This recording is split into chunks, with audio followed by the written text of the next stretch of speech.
김호중 사건이 시간이 지날수록 안 좋은 쪽으로 흘러가는 듯한데요.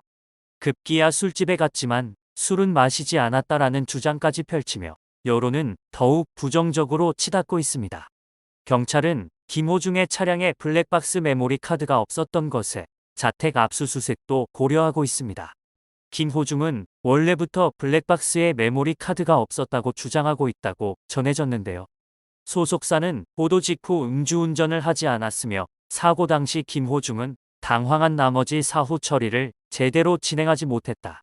사회적 물의를 일으킨 점 고개 숙여 사과드리며 소속사와 김호중은 사후 처리를 위해 최선을 다할 것을 약속드린다라고 사과했습니다.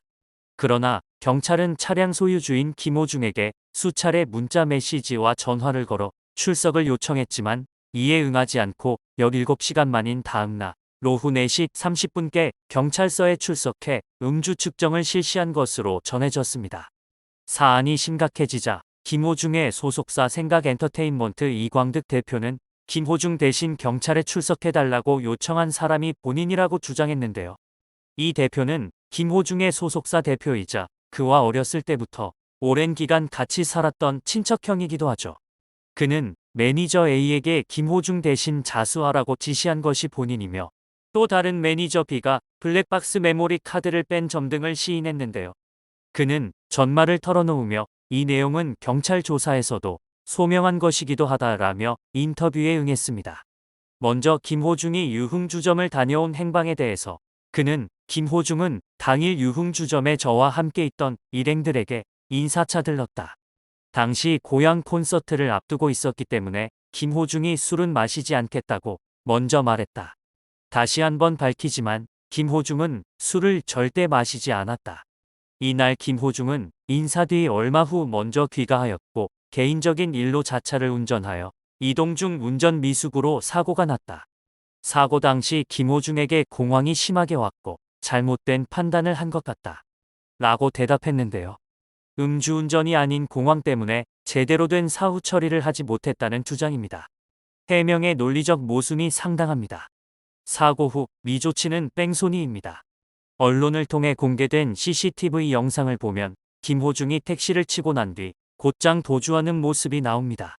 공황장애가 왔다면 당시 경황이 없어 차를 다시 몰고 달아날 생각을 하기 어렵죠. 공황장애 환자는 대체로 이런 상황이 오면 과호흡 등이 와 주저앉습니다. 환자가 아니라도 사고가 난 자리에서 비상등을 켠 뒤 내리는 게 상식적인 모습입니다. 사고를 인지한 뒤 핸들을 틀어 빠르게 달아난 것을 보면 음주 의혹을 피하기 위해 도주한 것으로 밖에 생각하기가 어렵습니다. 결국 한참을 달린 뒤 통화를 하고 사고 수습을 위해 소속사 직원들이 나와 대신 죄를 뒤집어 쓴 모양새입니다. 블랙박스 메모리 카드가 없는 것에 대해서는 사고 이후 매니저 A에게 온 전화로 사고 사실을 알았다. 그때는 이미 김호중이 사고 후 심각한 공황이 와 잘못된 판단으로 사고 후 조치를 취하지 않은 채 차량을 이동한 상태였다. 이후 현장에 나보다 먼저 도착한 다른 매니저 B가 본인의 판단으로 블랙박스 메모리 카드를 먼저 제거했다. 라고 답했는데요. 또한 매니저 A에게 김호중이나 대신 출석해달라는 요구를 했다는 보도에 대해서는 그 요구를 한 것은 김호중이 아니라 저였다. 나는 사고 이야기를 들은 뒤 당사자가 김호중이라는 것이 알려지면 너무 많은 논란이 될 것이라 생각해 두려움을 느꼈다. A 매니저에게 김호중의 옷을 입고 대신 경찰서에 가 사고 처리를 해달라고 부탁했다. 이 모든 것이 김호중 소속사 대표로서 그리고 친척형으로서 그를 과잉 보호하려다 생긴 일이며 후회하고 있다. 라고 답변했습니다. 그러나 김호중의 수상적인 행동은 여기서 끝이 아니었습니다. 접촉 사고를 낸 뒤 곧바로 경기도의 한 호텔로 이동한 것이 포착된 것인데요. 사고 당시 현장에 왔던 매니저 중 한 명이 경기도까지 이동하는 차량을 운전했습니다. 김호중은 지난 10일 오전 1시 50분쯤 호텔에 도착한 것으로 전해졌습니다. 그동안 김호중과 옷을 바꿔 입은 또 다른 매니저는 강남서에 출석해 본인이 운전을 했다고 허위 자수를 한 것이죠. 그리고 뺑소니 사고를 직접 수습하려다 사태를 키웠다고 주장한 이 대표와 매니저들이 사건 당시 모두 만취 상태였다는 보도도 이어졌는데요. 이광득 대표는 사고가 발생한 지난 9일 밤 인사차 방문한 서울 강남의 한 유흥주점에서 술을 마신 것으로 확인됐습니다. 술에 취해 판단력이 떨어져 자신이 범행 도피를 교사했다며 정상 참작을 호소할 여지가 있는 대목인데요. 매니저 A씨와 B씨도 각각 다른 술자리에서 술을 마시다 황급히 현장에 도착해 사고를 수습하려 했던 것으로 알려졌습니다. 음주가 아닌 운전미숙이라면 현장에서 곧바로 경찰과 보험사를 불러 사고를 수습하면 될 일입니다. 앞 범퍼 수리비와 상대 측 택시에 탑승한 사람들에게 사고에 따른 치료비와 합의금을 보험사를 통해 지급하면 단순 접촉 사고로 끝나는데요. 그런데도 석연치 않은 일을 너무 많이 벌였습니다. 메모리 카드 제거, 김호중과 매니저가 옷 바꿔 입고 자수하기 등 운전자가 김호중이었으면 안 되는 것처럼 행동했습니다. 만약 음주를 안 했다면 메모리 카드를 제출해 포렌식 복원을 하고 당시 정황을 명명백백하게 소명하는 게 맞죠. 그러나 소속사는 2차 해명에서도 음주는 절대 아니다며 항변하며 사건을 은폐하는 게 아니냐는 의혹을 낳았습니다. 경찰 조사에서 음주 여부를 밝혀내면 가중 처벌될 수밖에 없습니다. 열심히 사태를 진정시켜 보려고 했으나 결국 거짓말이 더욱 큰 불씨를 가져오게 됐습니다. 운전자 바꿔치기를 이광득 대표 본인이 지시했다고 이야기했지만 김호중이 매니저에게 자신 대신 경찰에 출석할 것을 요구했음이 드러난 것인데요. KBS는 김호중이 매니저에게 대신 경찰에 출석할 것을 요구했다는 내용이 담긴 녹취록이 있으며 경찰이 해당 녹취록을 확보했다고 단독 보도했습니다. 보도에 따르면 김호중은 사고 직후 매니저에게 음주운전을 하다가 사고를 냈다. 경찰에 대신 출석해달라고 부탁했습니다. 현재 경찰은 해당 발언이 담긴 녹취록을 확보해 조사 중에 있습니다.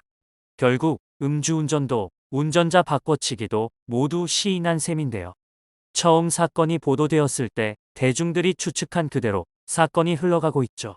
논란을 모두 대표가 짊어지고 김호중은 죄가 없다는 식으로 몰고 가려는 게 보입니다. 김호중이 무죄를 받고 가수 활동을 계속 이어가게 하면서 죄값을 본인이 치르고 나오려는 계산인 것으로 풀이되는데요.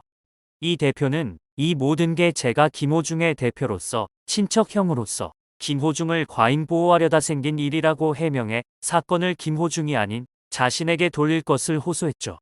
사태가 이렇게 흘러가고 있어도 팬들은 무슨 일 있어도 응원을 보내고 있습니다. 김호중 공식 팬카페에는 김호중을 응원하는 글이 다수입니다. 가수님을 믿는다. 비바람 없이 사는 사람은 없다. 평생 함께하겠다. 밤잠을 설쳤다. 기도하겠다 등의 반응이 줄을 이룹니다. 일부 팬들은 김호중이 아닌 소속사의 대처를 지적하고 있는데요. 한 팬은 마음이 너무 아프다라며 얼마나 지쳐 있었으면 그랬을까. 그런 게 저는 이해가 된다. 눈물이 날 것 같다고 걱정했습니다. 해당 글에는 팬들이 잇따라 동조하는 댓글을 남겼는데 온종일 일손이 잡히질 않고 마음이 아프다. 가수님 응원한다. 기도하고 있다. 방송마다 떠들어대는 소리 듣기 싫다. 별님 무너지지 말고 힘내시길 바란다. 끝까지 응원하겠다 등의 반응을 보였습니다. 심지어는 사람이 살다 보면 그럴 수 있다는 댓글을 단 팬도 있었는데요. 일부는 언론 보도에 대해 비판하기도 했습니다. 한 팬은 방송은 연예인 한 명 나락에 빠뜨리기 위해 부풀려서 기사화한다. 완벽한 인간은 없다. 공인이다 보니 이 눈치 저 눈치 봐야 하니 많이 힘들 거다. 모두가 기도하며 응원해주는 게 팬이 할 일이다라고 강조했습니다.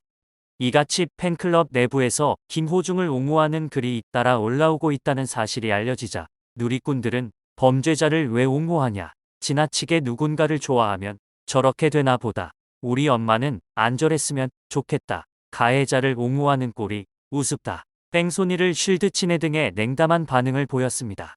하지만 음주운전을 시인하고 운전자 바꿔치기까지 종용한 정황이 모두 드러났습니다. 이 여파로 신상 출시 편스토랑의 우승 상품 출시도 폐기 처분 위기에 놓였는데요. GS25는 편스토랑 경연을 통해 우승 메뉴가 확정되면 해당일 밤 10시부터 GS25를 비롯한 GS 리테일의 유통 채널을 통해 상품으로 선보여왔습니다. 5월 17일 방영되는 우승 상품 출시를 위해 전날까진 발주를 내야 하는데 GS25는 이번 회차의 경우 발주를 내지 않은 것으로 알려졌습니다. 출연자인 김호중이 뺑소니 혐의로 입건되며 무리를 빚자 이같이 결정한 것으로 보이는데요. 김호중은 지난 3월부터 편스토랑에 새로운 편셰프로 합류했죠. 해당 상품이 미출시되는 만큼 제품은 전량 폐기 처분될 상황에 놓였는데요. 계약 내용에 따라 김호중이 위약금을 물게 될 처지에 놓일 수도 있을 전망입니다. GS25 측은 방송 전에 우승자를 밝힐 수 없다고 했지만 우승 상품이 갑자기 출시 중단된 것으로 보아 해당 회차 우승자가 김호중이었고 이번 사건의 영향 때문으로 예측되고 있습니다. 더 이상 거짓말로 속이기보다는 이제는 모든 잘못을 인정하고 자숙을 하는 것이 김호중에게도 모두에게도 더 나은 선택으로 보이는데요. 부디 더 큰 논란 없이 잘 마무리 짓길 바라겠습니다.